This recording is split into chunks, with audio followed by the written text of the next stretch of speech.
3.3.3.3.3.3 मध्ये दर्शवण्यात आलेल्या वस्तूच्या कोणत्याही योजनेअंतर्गत खरेदी करून लाभार्थ्यांना वाटप वितरित करता येत नाही. हे 5 डिसेंबरचा हा जो GR आहे त्याच्यात का DBT थ्रू करण्यात यावं ते दिलेलं आहे. DBT थ्रू कुठल्या कुठल्या गोष्टी आहेत, 44 गोष्टी ज्या आहेत त्या सुद्धा याच्यात नमूद आहेत. आणि त्याच्यात ते पंप पण आहेत, ती कीटकनाशकं पण आहेत, कीटकनाशके पण आहेत. आणि हा GR हा सगळ्या डिपार्टमेंटला पाठवण्यात आला होता. म्हणजे त्याच्यात कृषी विभाग सुद्धा आहे, कृषी मंत्री आहे, या सगळ्यांना हा डिपार्टमेंटल प्रत्येक डिपार्टमेंटला हा GR पाठवला गेला होता. म्हणजे हे दोन वेगवेगळे आहेत, त्या दोघांचा संबंध नाही आहे. ही जी मांडणी वकिलांद्वारे केली गेली ही साफ चुकीची आहे.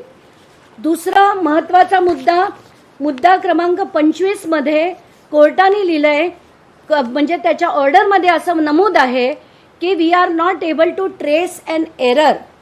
आता ह्याच्यात खरं काय आहे मी तुम्हाला सांगते.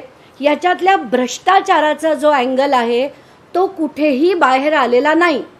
कारण मी ज्या माझ्या प्रेस कॉन्फरन्समध्ये मांडलं होतं की 92 रुपयाचा जो नॅनो युरिया होता ती बॉटल मी अगदी क्षुल्लक म्हणजे 2-4 बॉटल घेतल्या तरी मला 92 रुपयाला जर घरपोच मिळते, तर शासनाने ती 220 रुपयाला 19,68,000 बॉटल कशा घेतल्या. मुद्दा क्रमांक 2 म्हणजे त्याच्यातले असे बरेच होते. त्याच्यातल्या कॉटनच्या बॅग्स म्हणा, नॅनो युरिया, नॅनो DAP हे घरपोच मला किती किमतीत मिळत होतं आणि ते किती किमतीत शासनाने विकत घेतलं. तर याच्यात भ्रष्टाचाराचा खूप मोठा अँगल आहे जो त्याच्या वकिलांनी कोणीही मांडलेला नाही. म्हणूनच या गोष्टी त्या ऑर्डरमध्ये आलेल्या नाही. त्यामुळे ह्याला कुठच्याही अँगलनी क्लीन चिट नक्कीच म्हणता येत नाही. म्हणून मी म्हणते की त्या याचिकाकर्त्यांनी सुद्धा SLP फाईल करायला हवी. त्याच्यात मी स्वतः इंटरव्हीन करून याच्यातला जो भ्रष्टाचाराचा अँगल आहे तो पूर्णपणे बाहेर काढणार आहे. टेंडरमध्ये तुम्हाला मी उदाहरणं देते की समजा एखादी गोष्ट जर L1 कॉन्ट्रॅक्टरनी 3 जणांनी बीड केलं, एकाने 100, एकाने 110, एकाने 120, तर 100 वाल्याला ते कॉन्ट्रॅक्ट दिलं गेलं.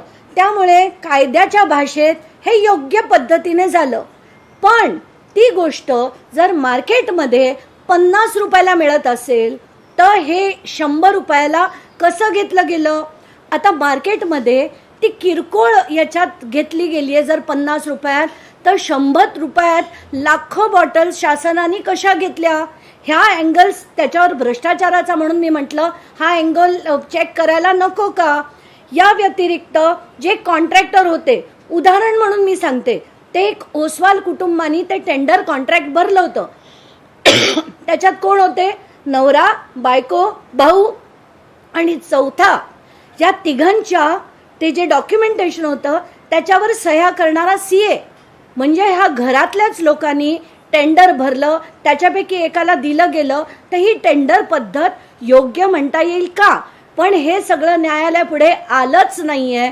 म्हणून या गोष्टीला आपण क्लीन चिट म्हणता येणार नाही. कारण जर मांडलंच गेलं नाही तर त्याच्यावर ऑर्डर येणं अपेक्षित नसतं. म्हणूनच याच्यावर मला असं वाटतंय की अतिशय स्ट्रॉंग आणि कडक अशी एक PIL, त्याच्यात सुद्धा हे सगळे क्रिमिनॅलिटी घालून की या सगळ्या गोष्टी कशा वाखवल्या गेल्या, या सगळ्या गोष्टी घातल्या गेल्या पाहिजेत.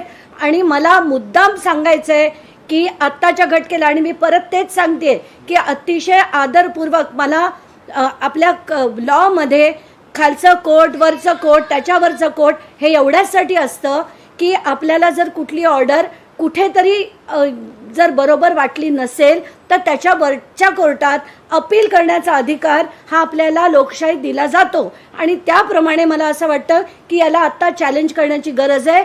धनंजय मुंडे कुठच्याही अँगलने क्लीन नाहीत, हे माझं स्पष्ट मत होतं, आहे आणि राहील. आणि यासाठी जो पूर्ण प्रयत्न आहे तो मी करणार आहे.